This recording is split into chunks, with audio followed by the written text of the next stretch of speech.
Hej, jeg vil gerne præsentere jer for vores nye digitale opmærkningssystem, SimpleWire Core. SimpleWire Core er et opmærkningssystem, som er et alternativ til traditionel opmærkning af elinstallationer, altså det, at man går og sætter markader op ude i installationen og strips rundt om kablerne, og hvad man ellers gør for at lave en opmærkning.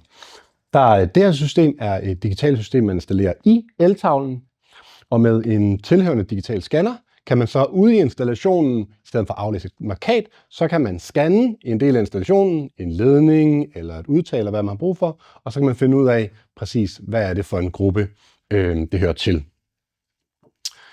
Systemet består af et antal clips, som man monterer, ligesom set her, rundt om afgangskablerne. For at aktivere de her clips, så sætter man til en controller.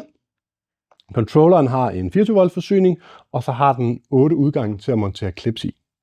Den har også en busudgang. Hvis man har mere end 8 afgangskabler i sin tavle, så kan man sætte en hop til via den her busforbindelse, som så har 14 udgange. Du kan sætte op til 3 hops per controller, hvilket giver dig 50 udgange. Altså du kan mærke 50 afgange op i en tavle per controller. Når du har installeret det i tavlen, så tilføjer du tavledokumentationen i controllerens digitale interface.